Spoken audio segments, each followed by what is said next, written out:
¿Logrará mecanismos como la iniciativa preferente romper la parálisis legislativa para impulsar reformas como la laboral? ¿Qué tan felices somos los mexicanos? ¿Cómo se puede medir la felicidad? Quédese con nosotros.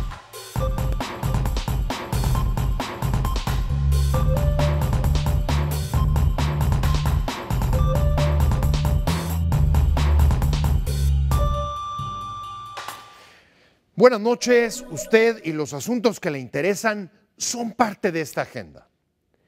La figura de iniciativa preferente ha forzado al Congreso a discutir reformas postergadas por décadas, como la laboral, esta vez a paso acelerado. Por primera vez el presidente Felipe Calderón usó ese mecanismo y puso al Congreso una prueba política mayor por las resistencias que haya a aprobarla. Tan solo en la pasada legislatura se congelaron 2 iniciativas de reforma laboral del PAN y el PRI se desistió de la suya. Ahora, los legisladores tienen hasta el 27 de septiembre para dictaminar temas muy polémicos, como la modificación a la Ley Federal del Trabajo. Cada vez que se ha intentado cambiar esta norma, termina en el archivo del Congreso. El legislativo está obligado a aceptar, rechazar o a aprobar con cambios la propuesta, mientras los partidos y gobiernos, tanto el entrante como el saliente, miden fuerzas entre ellos en el Congreso. ¿En qué consiste la iniciativa preferente y cuáles son sus pros y sus contras? De este tema nos habla Rubén Rojas en el siguiente reportaje. 16 diputados. Del Partido del Trabajo, 15 diputados. La relación y la dinámica de trabajo entre los poderes ejecutivo y legislativo está a prueba. Las reformas laboral y de contabilidad gubernamental enviadas por el presidente Felipe Calderón al Congreso inauguraron la iniciativa preferente y con ello el debate parlamentario arrancó desde Palacio Nacional. Porque muchas ocasiones hay temas fundamentales para el país, reformas de las llamadas estructurales que ha mandado el presidente de la República y que duermen el sueño de los justos aquí en la Cámara de Diputados o en la Cámara de Senadores. A contraparte de la iniciativa preferente, el Congreso también le, impuso al presidente, en el mejor sentido de la palabra, le mandató por medio de la ley que no pudiera vetar de bolsillo, guardar en su escritorio las iniciativas aprobadas. La reforma política aprobada por la anterior legislatura el pasado 9 de agosto adicionó un párrafo al artículo 71 constitucional. El día de la apertura de cada periodo ordinario de sesiones, el presidente de la República podrá presentar hasta 2 iniciativas para trámite preferente o señalar con tal carácter hasta 2 que hubiese presentado en periodos anteriores cuando estén pendientes de dictamen. Además, impone un término muy concreto al legislativo, pues cada iniciativa deberá ser discutida y votada por el Pleno de la Cámara de Origen en un plazo máximo de 30 días naturales. La lógica de las iniciativas preferentes es evitar la parálisis legislativa y la primera apuesta fue concretar una reforma laboral, tema en el que los legisladores, después de 17 años de discusión, no han logrado acuerdos. Por lo pronto, los partidos de izquierda no le dieron la bienvenida. El Congreso no puede legislar sobre las rodillas, sin reflexión, sin discusión, sin escuchar a los sectores a los que está orientada la ley. Me parece un error y por esa razón nosotros planteamos un lapso mayor para análisis, reflexión y discusión de esta propuesta de iniciativa preferente. Me parece que la creación de esta atribución, de esta facultad, para que el Ejecutivo Federal pueda mandar al Congreso de la Unión iniciativas preferentes que deban ser dictaminadas en el plazo máximo de un mes, nos regresa a los tiempos del presidencialismo. El diputado Martí Batres argumenta que al no existir ley reglamentaria no se pueden analizar las iniciativas enviadas por el Ejecutivo Federal con carácter de preferente. Lo que está en la Constitución no puede ser inconstitucional y la Constitución prevé este nuevo instrumento que es la iniciativa preferente. Tenemos un punto de vista diferente y habremos de hacerlo valer en el lugar en que sea adecuado. Al iniciar labores el 1 de septiembre, los integrantes de la 62ª legislatura se encontraron con 490 iniciativas previas en materia laboral. Está sobrediagnosticada la problemática laboral que tenemos. Ahora, dijéramos, estamos metiéndonos a fondísimo en esta reforma, tampoco lo es así. Si nosotros consideramos que hoy México ocupa el lugar 125 en competitividad laboral en los países del mundo, con esta reforma nos estaremos acercando al lugar número 90. Todavía nos falta mucho por hacer. Los diputados tardaron 2 semanas en instalar la Comisión del Trabajo para analizar la iniciativa y unos días más para iniciar las labores formales. Ahora, en menos de 10 días efectivos, tendrán que aprobar en sus términos o modificar la reforma enviada por el Ejecutivo. Los temas en los que no existe consenso y que representan los principales obstáculos para alcanzar una reforma a la Ley Federal del Trabajo son la flexibilización en la contratación y la normativa de la huelga. Norma sobre la huelga, esta norma sobre la contratación colectiva, y necesariamente tocando estos dos tocarían el derecho de asociación de los trabajadores. El fenómeno de flexibilización del mercado laboral que venimos viendo en los últimos años, y evidentemente que otro de los temas, digamos, polémicos y que se está discutiendo es la parte de lo que tiene que ver con los sindicatos. Imagínate un trabajador que no tiene empleo y con una nueva ley como esta tendría que estar siendo contratado una hora por aquí, otra hora por allá, con un salario totalmente fragmentado, sin tener un salario mensual, fijo, completo, protegido. La transparencia sindical, donde se obliga a las dirigencias a hacer del conocimiento de sus agremiados los estados financieros y a democratizar los métodos de renovación de las cúpulas, constituye otro apartado que puede frenar esta reforma. Contra esos sindicatos charros que abusan de sus agremiados va orientada esta iniciativa. ¿Quién puede estar en contra de que los trabajadores sindicalizados tengan el derecho de votar secretamente para votar en libertad?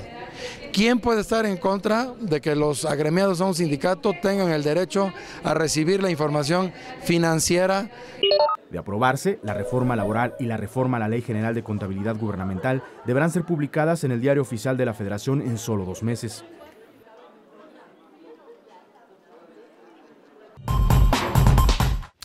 El Congreso fue sorprendido como nunca antes porque la iniciativa presidencial activó el reloj parlamentario incluso antes de la integración de las comisiones de la nueva legislatura. Uno de los escenarios es que la iniciativa se deseche por el poco tiempo para discutirla y luego se retome más allá del plazo de la preferente, como piden legisladores de la izquierda.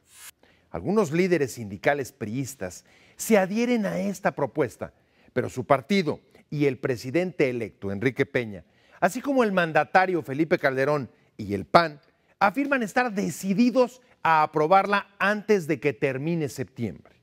Precisamente, el otro escenario es que las cúpulas del PRI y del PAN logren los votos necesarios para aprobarla, sin incluir el tema de la democracia interna y transparencia de los sindicatos que rechazan sus líderes en el Congreso.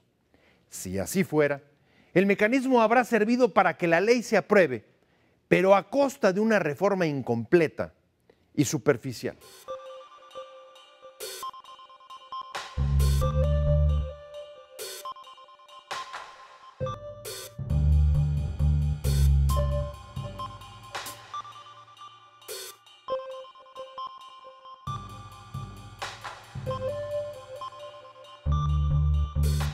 Por primera vez se usa la figura de la iniciativa preferente. ¿Cuál es la valoración? ¿Realmente sí sirve este mecanismo para romper bloqueos y parálisis legislativa de iniciativas, como por ejemplo las que envió el Ejecutivo?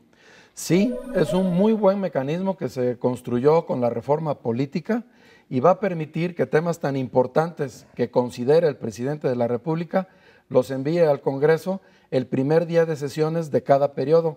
Y esto obliga a todos los legisladores a dictaminarla en los siguientes 30 días. No nos ha sorprendido este esquema porque ya lo conocíamos y la realidad nos ha obligado, por el contrario, nos ha obligado a juntarnos, a trabajar para construir el dictamen que debemos presentar el 27 de septiembre. ¿Cuáles son las principales ventajas y desventajas que le ves a este mecanismo? Pues tiene la ventaja de que no permite constitucionalmente que se vaya una iniciativa de gran envergadura, de gran importancia al cajón.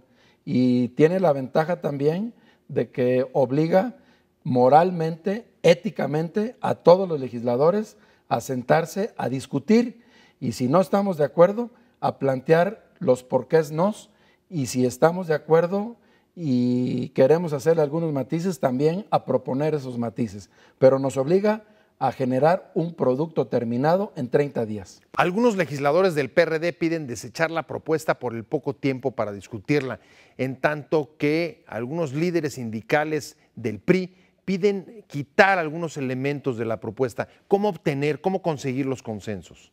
No hay poco tiempo, tenemos 17 años discutiendo la reforma laboral. En el año 2002 hubo una propuesta que se denominó Ley Abascal. En el año 2010 el PAN presentó una, el PRD presentó otra, en el 11 el PRI presentó otra, iniciativas que se han discutido muchísimo. El tema está sobrediagnosticado y considero yo personalmente que ya estamos en tiempo de poner los puntos sobre la is y llegar a un acuerdo en un dictamen que se presentará, como lo digo, el 27 de septiembre. Y hay temas efectivamente escabrosos para algunos que serán sometidos al debate, tanto en la comisión para construir el dictamen y, si no, en el mismo pleno, como lo contempla el propio reglamento y el proceso legislativo. La iniciativa obliga a la discusión y al dictamen, pero no te garantiza los resultados o la buena calidad, digamos, de las leyes que se generen. Por ejemplo, en este caso, tendrían que salir cosas como, por ejemplo, la democracia sindical, la transparencia de los sindicatos. Nosotros como grupo parlamentario estamos porque salgan todos los temas que plantea el presidente en su iniciativa, todos.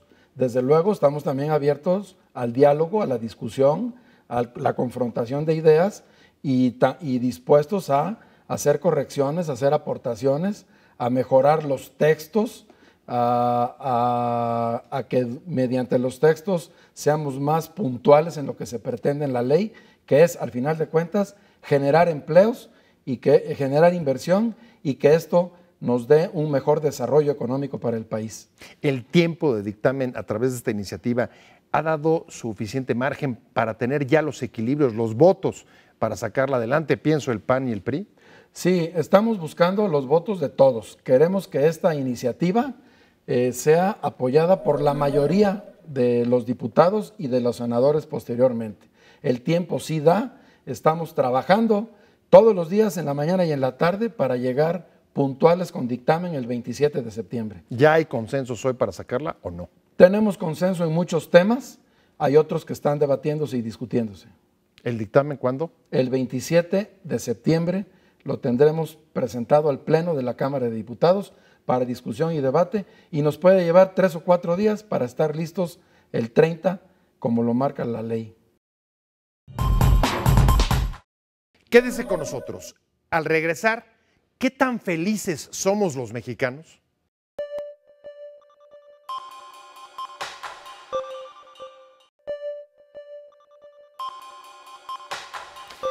En nuestras sociedades hay una obsesión por medirlo todo. Por ejemplo, con índices económicos y de acceso a bienes y servicios. Pero hay muy pocos parámetros para saber cómo se sienten las personas. En los últimos años ha crecido el interés de académicos, gobiernos y organismos internacionales como la OCDE o la ONU por medir la felicidad y el ánimo de la sociedad para poder mejorar la calidad de vida. Chile, Bután, Francia e Inglaterra han incorporado la felicidad en censos y encuestas a hogares porque indicadores como el acceso a bienes no permiten conocer un dato fundamental: el estado emocional de la sociedad. México presentará su primer estudio oficial en octubre. Algunos tweets que nuestros televidentes nos han enviado sugieren medir la felicidad con la venta de billetes de lotería o de preservativos. También proponen evaluar la paz o la seguridad. Pero no deja de ser este un estado difícil de definir y subjetivo. Jorge Velasco nos habla de cómo determinar qué tan feliz es nuestra sociedad. ¿Pueden las estadísticas económicas de una sociedad expresar la felicidad de su población? Hace casi un siglo, Albert Einstein decía que no todo lo que cuenta puede ser contado, ni todo lo que es contado cuenta. En los últimos años, académicos, gobiernos y organismos internacionales muestran su preocupación por la validez de datos económicos para evaluar el bienestar y felicidad de la ciudadanía. Poco a poco han puesto más atención a lo que piensa y siente la gente. Hubo una investigación en Londres donde investigaban la felicidad y determinaron que uno de los factores que determina la felicidad de los seres humanos es la familia. En todas estas estadísticas y encuestas que hicieron. Esto sí se me hizo muy relevante porque en México somos muy de familia y esto también nos hace ser unos mexicanos felices, ¿no? La última encuesta que hicimos sobre la satisfacción con los diferentes aspectos, el 98% de los mexicanos dice que está satisfecho con su familia. En contraste con otros aspectos, por ejemplo, 60% dice que está satisfecho con el ingreso que recibe, o 65% dice que está satisfecho con su trabajo, con el trabajo que tiene. Es decir, los motivos de insatisfacción están fuera del hogar. Tener la felicidad de una familia unida y compartir momentos felices con tu familia y así. Bueno, soy feliz porque tengo unos papás muy lindos y una tía que me quiere mucho y mis compañeros y yo trabajamos siempre en equipo y nunca nos peleamos. Desde 1974, los gobernantes de Bután afirmaron que el índice de felicidad interior bruta es mucho más importante que el Producto Interior Bruto. Cada 2 años realizan un censo entre la población con base en 4 indicadores. Desarrollo económico, preservación y promoción de la cultura, conservación del medio ambiente y buen gobierno. Por su parte, la New Economics Foundation elabora cada 3 años desde el 2006 el índice del planeta feliz, basado en la expectativa de vida, la percepción subjetiva de felicidad y la huella ecológica en 143 países. Yo sé que, por ejemplo, Dinamarca y Costa Rica están en los primeros lugares de los países más felices del mundo. Y bueno, he comprobado, he ido a Costa Rica y sí, la gente es muy agradable y es muy contenta, muy feliz. La percepción de la felicidad de las personas equilibra elementos materiales y espirituales. Tiene que ver con el amor que me profeso a mí mismo, ¿no? La autoestima, tiene que ver con la conciencia de eso, cómo me siento, qué hago, qué estoy haciendo, cómo vivo, cuál es mi calidad de vida y el compromiso que eso implica. Muchas veces nos confundimos que triunfar económicamente es que ya vas a ser feliz y desgraciadamente no es así. Es triunfar con tus expectativas, triunfar con tus retos, triunfar con todo tu plan de vida, con tu familia, con lo que te rodea. Eso es una persona que logra mayores instantes de felicidad. Por otra parte, cada vez se expande más la conciencia de preservar el medio ambiente como condición para la felicidad. El otro día vi aquí unos letreros que decía, ¿ya viste al cielo? Sonríe. Y sí es cierto, ve uno el cielo y como que dice uno, se olvida uno de lo que nos rodea, lo que nos da felicidad, el aire, la lluvia, el sentirnos vivos. La Asamblea General de la ONU proclamó el 20 de marzo como el Día Internacional de la Felicidad para recordar que este es un derecho humano fundamental por el cual deben trabajar los gobiernos. El gobierno tendría que amar a la sociedad. La espiritualidad de que yo hablo tiene que ver con el amor que se profesa hacia uno mismo y hacia la sociedad. Y eso en términos económicos tendría que tener un impacto, por supuesto, desde la sociedad, las instituciones, ¿no? Los servicios y resolver todo eso, ¿no? Sería maravilloso tener mandatarios que se procuraran satisfacer las necesidades, ya no digamos mayores, sino las básicas, para que eso dé la tranquilidad a muchos de nosotros para poder lograr mayores momentos de felicidad. En nuestro país, el INEGI dará a conocer en el mes de octubre los resultados de la primera encuesta de medición de bienestar, con lo que se pretende cuantificar la felicidad de la población. Sin duda todos los mexicanos tenemos que estar muy interesados en lo que vaya a publicar el INEGI, porque va a ser un punto de partida para empezar a medir y para empezar a vernos como sociedad reflejados, dónde están nuestros verdaderos intereses para alcanzar, como decía en un principio, nuestro fin último como seres humanos, que es lograr la felicidad. Bueno, es muy subjetivo, ¿no? Hay 5 factores principales: la sexualidad, la economía, la seguridad, la autoestima y el desarrollo personal, ¿no? Entonces, en todas esas áreas, si las cumplo, pues creo que sería feliz. Yo afortunadamente sí soy feliz. ¿Por qué? Porque tengo 2 hijos maravillosos, uno que viene, una mujer que me quiere, me cuida, me protege, me procura, mi cómplice, ¿no? Entonces, realmente yo soy feliz, tengo buenos amigos, pocos, pero tengo amigos, tengo familiares y afortunadamente una situación económica estable, ¿no? Pronto sabremos qué tan felices somos y, como señala la ONU, las autoridades deberán considerar estos datos en sus políticas públicas. Las encuestas sobre ciudades donde se vive mejor o en las que la gente dice tener más instantes felices al día suelen dejar dudas sobre la forma como se pregunta o los elementos que se toman en cuenta en el cuestionario. La medición de la felicidad es un asunto en boga en el mundo, pero con pocos años de conocimiento acumulado. Aunque cada vez son más las publicaciones y noticias sobre estudios de experiencias y sentimientos positivos y negativos de distintas sociedades. En México, según la OCDE, hay una satisfacción con la vida superior al promedio de los países más ricos de Occidente, aunque padezcamos mayor desigualdad o violencia. Asimismo, en algunos estudios, ciudades de África están entre las peores para vivir en el mundo, mientras que en otros, sus habitantes resultan más felices que los europeos.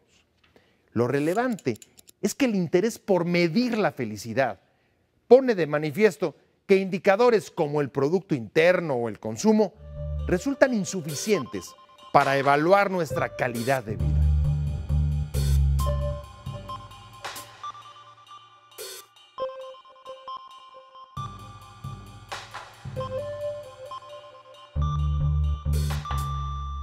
Primer estudio oficial que hace INEGI sobre la felicidad y la satisfacción con la vida de los mexicanos. ¿Qué tan felices somos?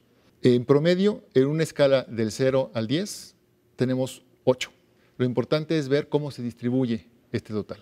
Alrededor del 47% de la población, entre 18 y 70 años de edad, que te dicen que están satisfechos con la vida. Tienes 36% que te dicen que están regularmente satisfechos. Tienes 12% que están poco satisfechos y 5% que no están satisfechos con la vida. ¿Por qué oficialmente meterse a hacer este estudio? Es importantísimo que podamos tener información del progreso de la sociedad en México como en cualquier parte del mundo. Tradicionalmente esto se hace a través de indicadores como el PIB, pero el PIB es un indicador que no te da todo lo que necesitas saber acerca del bienestar de las personas. El bienestar de las personas va mucho más allá de lo estrictamente material que te dan los bienes y servicios que se producen en un país en un periodo determinado. Entonces, lo que podemos ver en esta encuesta son cuestiones que inciden de manera muy importante sobre qué me hace sentir bien a mí como individuo, como mexicano, y que tienen que ver con cuestiones que no se miden en el PIB, que tienen que ver con dinámica familiar, que tienen que ver con vecindario, que tienen que ver con la seguridad de donde vivo, en fin, con una gran cantidad de cosas que refleja pues el carácter multidimensional de nuestras experiencias diarias, y si queremos saber si estamos bien y cómo vamos, tenemos que tomar en consideración información acerca de lo que opina la gente de cómo está y cómo va. Algunos ejemplos concretos, ¿cómo mides la felicidad o la satisfacción? Es una encuesta que se hace en hogares, tenemos alrededor de 10.500 entrevistas y les preguntamos ahí a las personas una batería de preguntas. En esencia, se pregunta del 0 al 10, dígame usted qué tan satisfecho está con su vida. Del 0 al 10, dígame usted qué tan feliz es. Y también se le pregunta sobre estados de ánimo que tienen que ver con alegría o con tristeza o con enojo o con tranquilidad. Y a partir de eso, con esa escala que mencioné, obtenemos una serie de indicadores que luego relacionamos con una cantidad de otras variables, como educación, como estado civil, como si sufre o no sufre violencia, como si tiene una enfermedad crónica o no, en fin. Y con eso vamos armando un diagnóstico que nos va dando una idea de qué está detrás de estas respuestas que nos dan las personas. Lo importante es encontrar qué es lo que hace que algunas personas estén menos satisfechas que otras o menos felices que otras. Y en este análisis que estamos haciendo, cruzando variables, estamos encontrando cosas muy interesantes. En ese sentido, por ejemplo, la violencia que padece el país, la inseguridad, déficit educativo, ¿cómo incide en los que son más o menos felices o más o menos satisfechos con la vida? En educación, por ejemplo, uno de los aspectos que le llamamos dominios, que son debilidad, es justamente la opinión de las personas respecto de su educación. El porcentaje de los que opinan muy bien de su educación es relativamente bajo en comparación con la opinión en general. El porcentaje de quienes opinan que la vida familiar está muy bien es mucho más alto. Entonces, la vida familiar es una fortaleza, la educación es una debilidad. El tema de la seguridad también lo captamos. Les preguntamos a las personas si han sufrido algún tipo de agresión o violencia física de parte de un desconocido, y cuando eso ocurre, el nivel esperado de bienestar disminuye significativamente, pero disminuye más cuando la agresión se sufre de parte de alguien con quien se cohabita. Gracias por habernos acompañado en Agenda a Fondo. Recuerde que esta agenda la hacemos con sus comentarios. Puede escribirnos a la dirección de correo y Twitter que aparecen en pantalla.